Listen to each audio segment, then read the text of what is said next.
When he came down from the mountain, remember he was up on the mountain at the Sermon on the Mount. The mountains aren't that high there in Galilee, but they go up a little bit. So he came down from the mountain. Great crowds followed him. And behold, a leper came to him and knelt before him, saying, Lord, if you will, you can make me clean.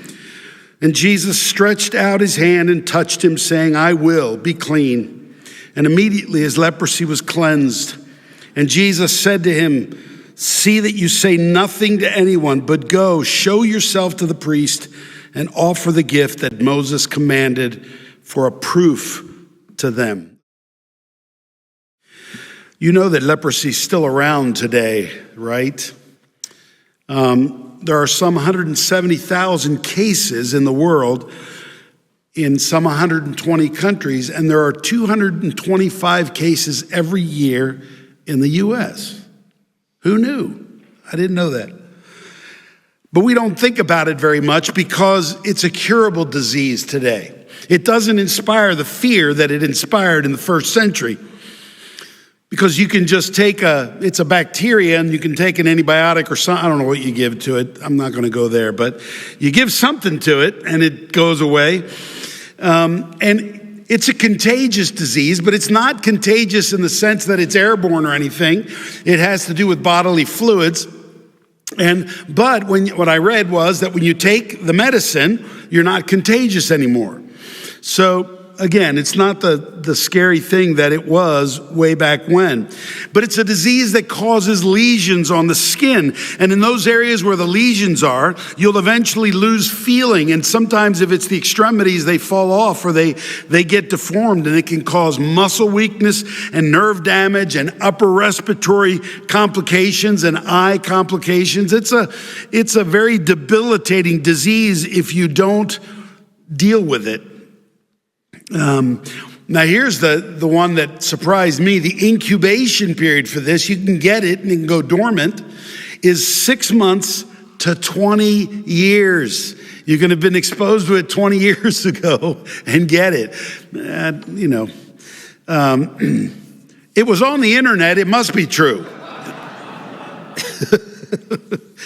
Here I am, an armchair doctor, of course. I know as much as all doctors. I'm on the internet. So we're not that worried about leprosy today, but in first century Palestine, it was a different story. They were terrified of leprosy, and there were all kinds of reasons. It wasn't just the physical malady. They didn't have anything to treat it, so you were probably going to die from this, and it was going to be a nasty death. Parts of your body were going to fall off and die and things like that. But it was way more than just an illness that would end in death. It was a disease that meant complete rejection from the society. People were terrified of those with leprosy because they were afraid of getting leprosy, and so they forced them out of the cities. They were not allowed in the cities, and they lived in little communes outside the city, maybe in the countryside or maybe outside the walls of the city. You remember the great deliverance that was caused in old Israel when the 4 lepers were outside and they went out to see the Syrians. But that's another whole story, and I'm not preaching on that right now. So when they approached people, when somebody saw a leper, they had to yell, unclean. So it was more than just the disease. They were also ceremonially unclean. Leprosy was sort of equated with sin.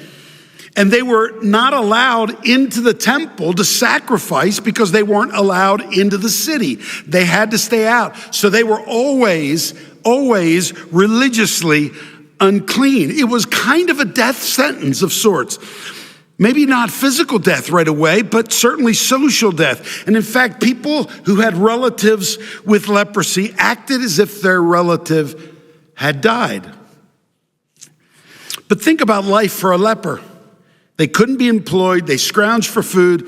They couldn't enter any cities, and they were subject to physical suffering, social rejection, ceremonially unclean. It was an awful thing to get. It was an awful way to live. And here we have a leper who presents himself to Jesus. This is all the backstory that's going on. So I want to look at 3 points this morning. First is Jesus' effect on the blind man. Second is Jesus' compassion for the blind man. And third is Jesus' power towards the blind man. So there are the three. His effect, his compassion, and his power surrounding the blind man. So first, let's look at his effect on the blind man. Matthew 8, 1 and 2. When he came down from the mountain, great crowds followed him. And behold, a leper came to him and knelt before him. So for a leper to approach a crowd of people was highly unusual. It says he came and he knelt before Jesus, but Jesus was surrounded by this large crowd. I'm guessing that as the man approached, the crowd got out of his way. Everyone was terrified of getting leprosy. They must have parted like the Red Sea. And he kneels before Jesus and he says in verse 2, Lord, if you will, you can make me clean. Notice that it's not a question. He says, Lord, if you will, you can make me clean. It's a statement. Why does he make the statement? Well, it must be because he believes in Jesus. Jesus was famous. He was known all around the area. Do you remember what it says way back in chapter 4? It says this, and he went throughout all Galilee, teaching in their synagogues and proclaiming the gospel of the kingdom and healing every disease and every affliction among the people. So his fame spread throughout all Syria, and they brought him all the sick, those afflicted with various diseases and pains, those oppressed by demons, those having seizures and paralytics, and he healed them. And great crowds followed him from Galilee and the Decapolis, from Jerusalem and Judea, and from beyond the Jordan. Jews, Gentiles, people from everywhere. He gathered a crowd. He was famous. He had built a reputation. And so this man had heard of Jesus.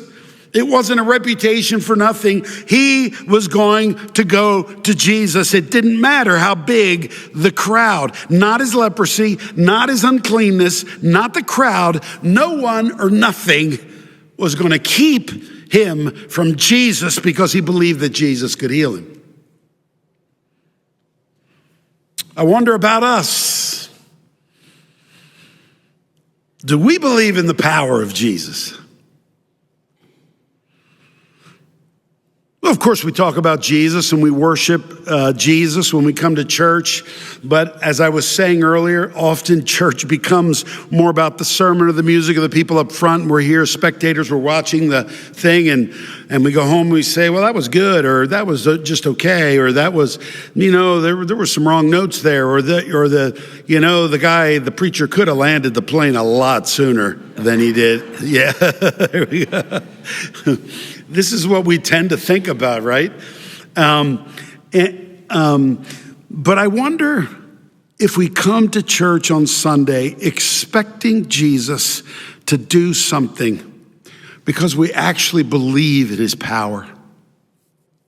Or I wonder if we live our lives during the week expecting Jesus to do something because we believe in his power. So there's something very important we need to see in what the blind man said to him. He says, Lord, if you will. That's not a minor detail right there. Lord, if you will. He's not doubting that Jesus can. He wonders about his will in the situation. Will Jesus want to heal him? I think it teaches us a lot about our prayers. When hardship comes, well, the very first thing is we go to Jesus, right? We shouldn't be getting mad at him, or maybe we're mad at him, but we go to Jesus. You got to go to Jesus. No matter how you're feeling about it, you got to go to him. That's the first step. But second, the prayer is always, Lord, if you will. Lord, if you will, you can bring my child back to you. Lord, if you will, you can heal my cancer. Lord, if you will, you can heal my marriage. Lord, if you will, you can come. You can heal our country. Would we believe him for that? Lord, if you will, you can deal with my bitterness. See, what happens with this is a recognition that what is going on is entirely in his hands. The prayer, if you will, is a prayer of submission to his will. It's the same thing that Jesus did in the Garden of Gethsemane when he prayed to his Father. He was freaking out about what was coming, that his Father would abandon him on the cross, and then all the suffering that he would endure. And he says, Father, if it's possible that you take this away, please do it, but not my will, but yours.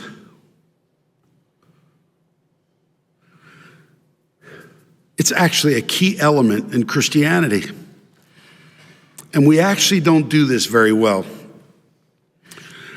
But it is a point that we need to come to over and over and over again. Not my will, but your will be done. It doesn't need to be done how I want it done. I want it to be done according to your will. I have my desires. I'm going to let you know my desires. I'm going to pray to you. I'm going to pray for all these things. I'm praying for them. But at the end of the day, Lord, not my will, but your will be done. This is the huge difference between Christianity and the philosophy that we have in our secular culture. In his book, A Secular Age, Charles Taylor says this: the great invention of the West was the buffered self. Hang on there with that buffered self. It was the buffered self capable of disengaging from whatever it found threatening or binding in the world of spirits and cosmic forces. In other words, the modern self has buffered itself from anything spiritual, anything out there. It has become an authority unto itself. He calls it the buffered self, buffering yourself from outside forces.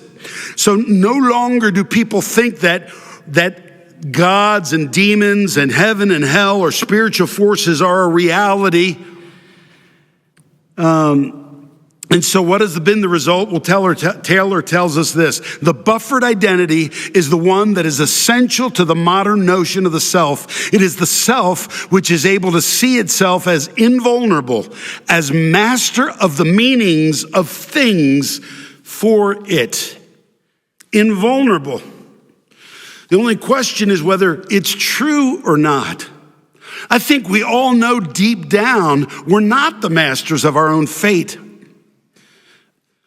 We're only one cancer away from knowing we're not the masters of our own fate. We're only one car accident away from knowing we're not the masters of our own fate. We're only one stock market fall from knowing we're not the masters of our own fate. We cannot exist in the world completely buffered from the opinions of others. That doesn't work either.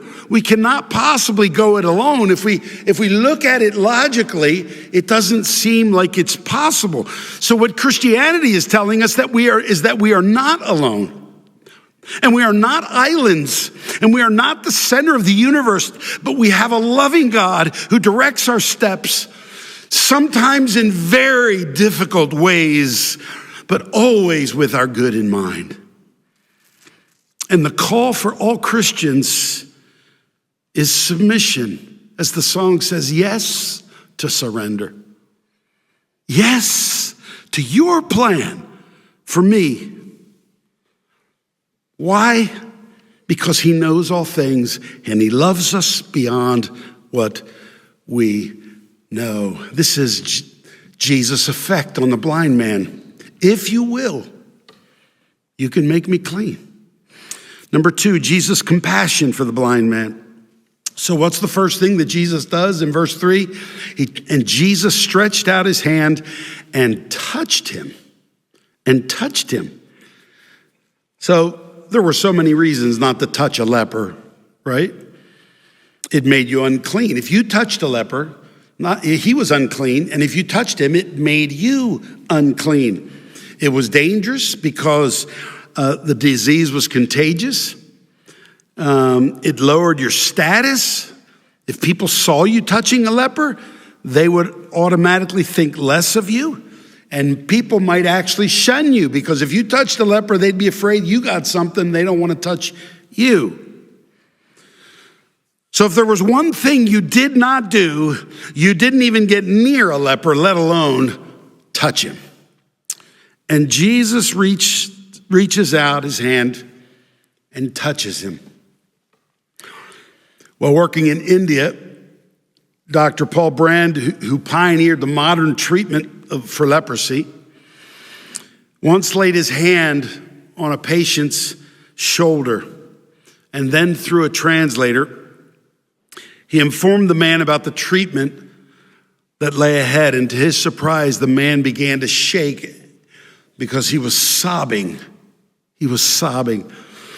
And Dr. Brand asked his translator, "Have I done something wrong?" And the translator quizzed the patient and reported, "No, doctor." He says he's crying because you put your hand around his shoulder, and until you came here, no one had touched him for many years. Can you imagine Jesus touching this leper? He probably hadn't been touched in a long, long, long time. Who are we willing to touch? Jesus entered into his suffering. Who are we willing to touch? Whose suffering are we willing to enter into? See, this is Christianity. This is the denying of ourselves and investing in others. Do we understand how important physical touch is? I was taught by another pastor when I was a younger pastor that when you go to the hospital and pray for people, you always take their hand in yours, because your hands are like the hands of Christ. So if I visited you in the hospital, you know that's true. I'll always take your hand and pray for you. Or if I've prayed for you here at church, I'll put my hand on your shoulder, because it's touch. See, it's touch that says, I care for you. I care for you. The touch of Jesus communicates his compassion, his love, his kindness, his gentleness. And much to the chagrin of any Pharisees who might have been looking on, or anyone for that matter, Jesus touches the leper, and it speaks volumes. It speaks volumes. In an article entitled Touch of Christ, Max Lucado tells this story. He says, some years ago, David Robinson, who plays basketball in San Antonio, visited our church. He's not a member of our church, but he shows up occasionally. And you can imagine the stir that occurred when that 7-foot striking fellow walked into the auditorium. We have 2 worship services, and he came to the first one. At the end of it, people mobbed him. Kids all wanted his autograph. Dads lined up, allegedly to get things signed for their kids. But we all knew the truth. The brouhaha finally settled down, and David went his way, and we began the second service. And in the second service that day, I was standing to do the announcements when something happened that has never happened since. A homeless person walked in the back of the auditorium, came down the center aisle with his backpack, ratty jeans, torn t-shirt, unshaven face, and distinct odor. He walked down to the front and he sat down. The contrast struck me. When David Robinson entered, he was immediately swarmed. People wanted to touch him and be close to him, be next to him. However, I'm sad to say that nobody jumped up to run and sit next to the homeless man. After 2 or 3 awkward minutes during which I was trying to act like nothing was happening, one of our elders got up from his seat and sat by the man and touched him. I was struck. Wouldn't you have been as well? The message that I received in my heart that morning was, which of these men do you think touched Jesus? If you want to touch Jesus, whom do you touch? Jesus said, whatever you've done for the least of these, my brethren, you've done also to me. This is what the gospel is about. Who are you willing to touch?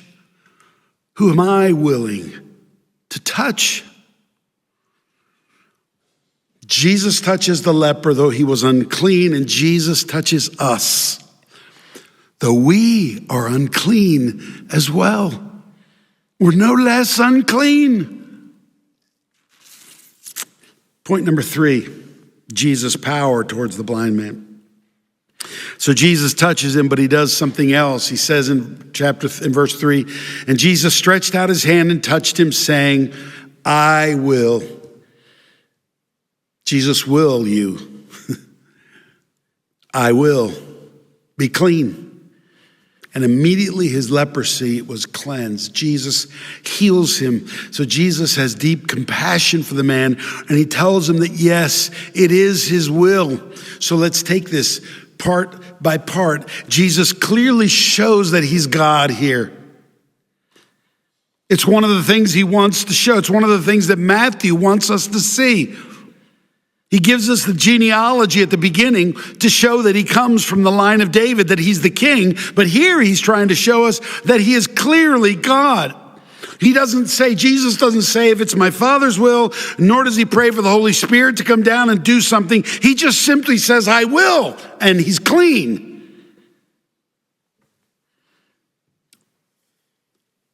See, the Jesus that we pray to is the compassionate one that will touch us. But he's also the all-powerful one that has the power to change whatever circumstance we may be in, whatever adverse issues we may have, whatever sickness may be going on, whatever relational breakdown might be happening, whatever bitterness we have in our heart. This is the all-powerful God that can heal us.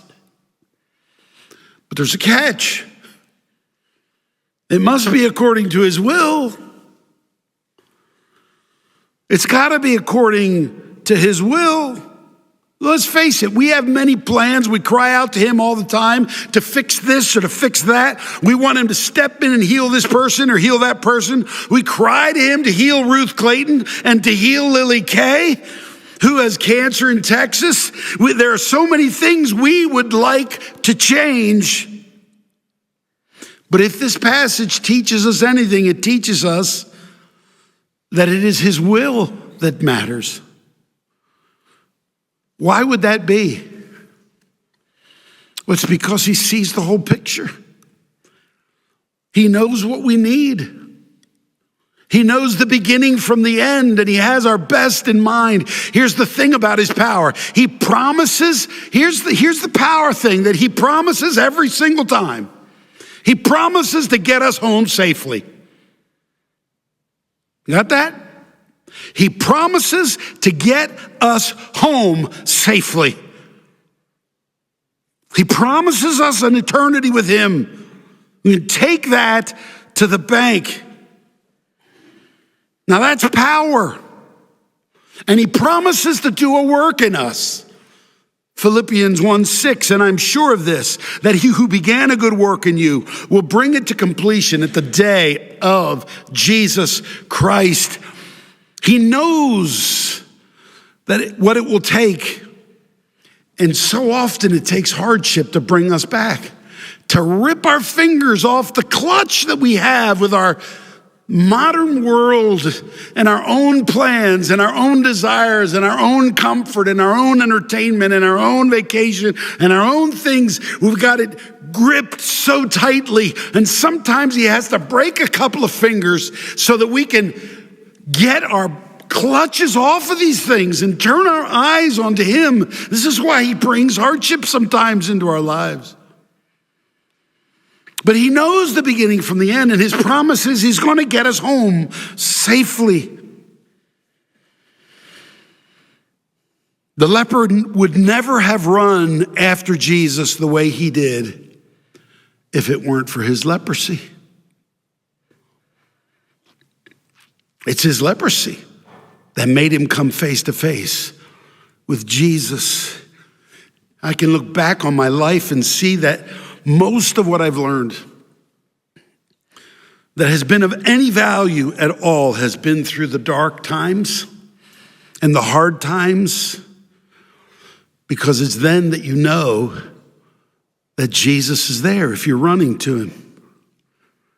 We have such a problem with creating a God in our own image that will do for us whatever we think he should do for us. instead of just submitting and saying, Lord, this is what I desire. I pray for this, but not my will, but your will be done.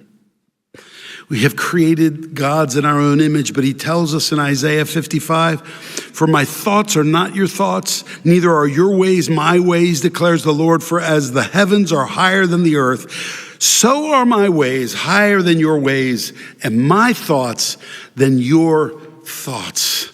And believe me, what we want, what we absolutely need is God's will, not our own. See, if we get our own will, if we got our will, we would self-destruct because we're creatures and we don't know the end from the beginning. We would be like a child eating candy 100% of the time, and we would die of malnutrition very soon. But do we understand how compassionate he really is? Maybe you're going through something and you're really struggling. Please, from this passage, know that Jesus comes with his loving touch and says, my will for you is I'm going to get you home safe and sound. I'm going to walk with you through this valley. There is nothing happening here that is out of my control, out of my ability to change. I want you to look at me and keep your eyes on me, and I will get you home safe and sound. In his book, God is Closer Than You Think, John Ortberg tells the story of Father Damien. Father Damien was a priest who became famous for his willingness to serve lepers. He moved to Kalawa'o. It's a village on the island of Molokai in Hawaii. It had been quarantined as a leper colony. And for 16 years, he lived in their midst. He learned to speak their language. He bandaged their wounds. He embraced the bodies no one else would touch. He preached to hearts that would otherwise have been left alone. He organized schools and bands and choirs. He built homes so that the lepers would have shelter. He built 2,000 coffins by hand so that when they died, they could be buried with dignity. Slowly, it was said, Kalawa'u became a place to live rather than a place to die. For Father Damien offered hope. And Father Damien was not careful about keeping his distance. He did nothing to separate himself from his people. He dipped his fingers in the poi bowl along with the patients. He shared his pipe. He did not always wash his hands after bandaging open sores. He got close. And for this, the people loved him. Then one day, he stood up and began his sermon with 2 words. We lepers. Now he wasn't just helping them. Now he was one of them. From this day forward, he wasn't just on their island. He was in their skin. First, he had chosen to live as they lived. Now he would die as they died. Now they were in it together. See, one day God came to earth and began his message, we lepers. Now he wasn't just helping us. Now he was one of us. Now he was in our skin. Now we were in it together. See, Jesus entered into our dysfunction and he touched us. He entered into our hardship, into our world of sickness and war and death, and he became like us. He took on our leprosy, as it were. And people wouldn't touch lepers because it made them unclean, but Jesus willingly touches us because at his touch, there is this transfer that happens. We get clean, he gets our leprosy. This is what happens at the cross. Isaiah 53 says, by his wounds we are healed. We are healed. In her book, 10 Fingers for God, Dorothy Clark Wilson tells another story about Dr. Paul Brand. Sometimes She says, the patients, or Brand would say, the patients would all gather together in fellowship. One evening, Paul joined them and they asked him to speak. And Dr. Brand had nothing prepared, yet he willingly stood up, paused for a moment, and looked at their hands, some with no fingers and some with only a few stumps. Then he spoke, I am a hand surgeon. So when I meet people, I can't help looking at their hands. I would like to have examined Christ's hands with the nails driven through. They must have appeared twisted and crippled. Remember, Jesus at the end was crippled too. And the patients, on hearing this, suddenly lifted their poor hands towards heaven.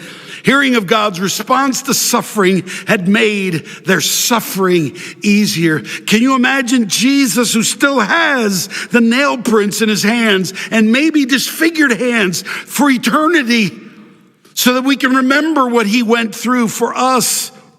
2 Corinthians says, for our sake he made him to be sin who knew no sin, so that in him we might become the righteousness of God. The God of the universe loves us so much that he gave his son for us. Why wouldn't I want his will in my life? Why wouldn't I be okay with whatever he sends me? And I say, not my will, but your will. And then why wouldn't I go touch somebody who's untouchable? Because I'm getting home safe and sound. That's the gospel. And it changes everything. Let's pray.